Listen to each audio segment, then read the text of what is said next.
नमस्कार दोस्तों, स्वागत है एक बार फिर से आपका मेरे यूट्यूब चैनल विदाउट म्यूजिक मंत्रा में। आज के इस वीडियो में हम बात करेंगे तुला राशि के संबंध में।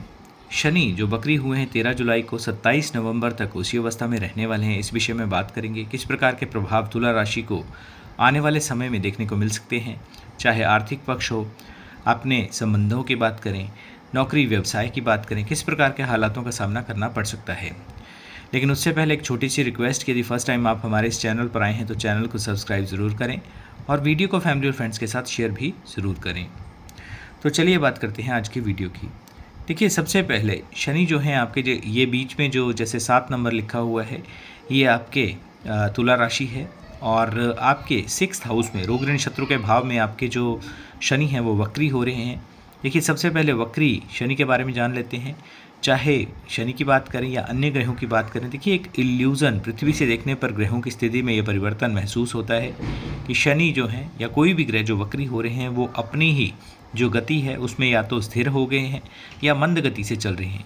लेकिन वास्तविकता से ये परे होता है। बोलने का मतलब है कि वास्तविकता में ऐसा होता नहीं है, लेकिन ये मंद गति जो हमें एहसास करवाती है, एक इल्यूज़न क्रिएट कराती है, भ्रम की स्थिति होती है, उससे हम प्राणियों के, हम मनुष्यों के जीवन पर विशेषतः बहुत प्रभाव पड़ता है। तो देखिए 6th हाउस में आपके जो शनि हैं वो वक्री हो रहे हैं और इनकी जो दृष्टि है वो आपके अष्टम भाव में यानी कि 8th हाउस में भी पड़ेगी, 12वें भाव पर पड़ेगी। इसके अलावा आपके जो पराक्रम का भाव है, मोटिवेशन का भाव है, वहाँ पर भी शनि की दृष्टि यानी कि 3rd हाउस पर पड़ रही है। वक्री शनि का जैसे मैंने आपको बताया, उसका प्रभाव जो है वो जीवन पर्यंत जब जब कोई ग्रह वक्री होता है उसका प्रभाव देखने को व्यक्ति को मिलता है। तो स्पेशली देखिए आपके 6th हाउस में यानी कि रोग ऋण शत्रुओं के भाव में आपके शनि वक्री हो रहे हैं, तो आपके लिए स्पेशली कंपटीशन का भी ये भाव है। तो यदि स्टूडेंट्स की बात करें या आप एज फ्रेम में हैं जिसमें आपको कोई कंपटीशन, कोई प्रतियोगिता देनी है, तो निश्चित तौर पर आपके लिए फेवरेबल समय है। किसी प्रकार का कोई आपको स्किल्स सीखने हैं तो वो भी आपके लिए फेवरेबल है, समय है। और क्योंकि ये जैसे शत्रुओं का भी भाव है, तो आपके चाहे शत्रु प्रत्यक्ष हों अप्रत्यक्ष हों, वो दबे हुए रहेंगे, यानी कि बोलने का मतलब है दंभित रहेंगे। कोई पहले से आपका यदि कोई कोर्ट कचहरी या कोई मुकदमा चल रहा है तो उसमें भी सफलता के संकेत, हालांकि वो बाकी ग्रहों की स्थिति पर भी निर्भर करता है कि ये गोचर का परिवर्तन है और ये निर्भर करता है कि आपके जो पर्सनलाइज चार्ट है उसमें शनि या अन्य ग्रहों की स्थिति कैसी है। यदि तो शनि देखिए आपके अच्छे हैं, पर्याप्त ऊर्जा यानी कि अच्छी डिग्री के साथ आपके चार्ट में विराजमान है, तो निश्चित तौर पर आपके लिए कोर्ट कचहरी में विशेषता ये परिवर्तन जो है वो अच्छा ही फल लेकर आने वाला है। 70 से 80% तक आपकी जीत सुनिश्चित है। लेकिन यदि आपके शनि नीच के हैं या विपरीत यानी कि शत्रुवत राशि में बैठे हुए हैं, तो निश्चित तौर पर ये समय जो है वो प्रॉब्लमेटिक यानी कि समस्या लेकर आपके लिए आ सकता है। परेशानियां इस पीरियड में बढ़ सकती हैं। यही शनि जो है देखिए किसी प्रकार का कोई पुराना विवाद हो, क्योंकि रोग ऋण शत्रुओं के भाव में है, तो पुराना कोई विवाद उभर कर सामने आ सकता है। किसी से व्यर्थ में यानी कि उतनी ही टू द पॉइंट आप बात करें, किसी से भी बेफालतू बहस ना करें, क्योंकि बहस करने पर किसी प्रकार का कोई विषय उभर कर सामने आ सकता है जो आगे चलकर कोई गंभीर समस्या यानी कि एक विशेष विवाद या एक प्रमुख विवाद की संज्ञा भी ले सकता है। तो इस प्रकार का जो एक प्रभाव यहाँ पे देखने को मिल सकता है। इसके अलावा शनि की जो तीसरी दृष्टि है वो आपके अष्टम भाव यानी कि आपके रोग ऋण शत्रुओं के डेली की जो ऑब्स्टेकल होती है उनके भाव पर पड़ रहा है। आपकी पैतृक संपदा की बात करें या आपके ससुराल पक्ष की बात करें, वहाँ पर पड़ रही है। स्पेशली किसी प्रकार की कोई यदि आप ट्रैवलिंग करते हैं तो उसमें शारीरिक कष्टों को निमंत्रण देने जैसी स्थिति होगी।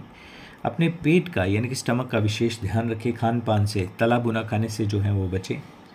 खर्चे भी होंगे इस पीरियड में, दिक्कत परेशानी बने रहेगी, क्योंकि आपके जो आपकी डेली की ऑब्स्टेकल हैं उस भाव पर शनि की दृष्टि है, वक्री होकर शनि देख रहे हैं।